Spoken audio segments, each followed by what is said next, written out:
Hi guys, ito yung share ko sa inyong Solere brand na mini handheld map. Ayan, very useful siya guys. So, ayan, para sa mga kusina natin.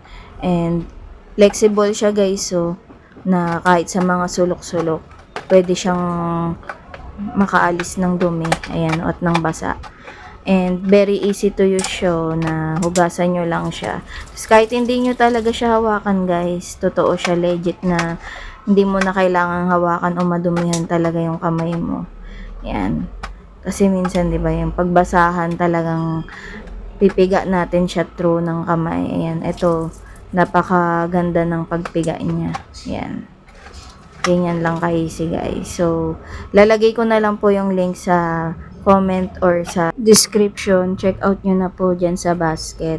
Thank you so much po. And ito pa po yung brush niya. Yan, para sa mga sulok-sulok. Ang ganda niya guys, pwede nyo rin siyang isabit. Yan, pagkatapos nyo gamitin or ilagay nyo lang dyan sa may gilid. Share ko na din itong lagayan namin ng mga sponge na talagang di siya nangangalawang guys kasi made of plastic din siya. Next video natin is itong water filter guys. Talagang nakakakuha siya ng dumi guys. So, ito na siya guys, bagong refill. At gamit na gamit nga talaga natin tong handheld map. Thank you for watching.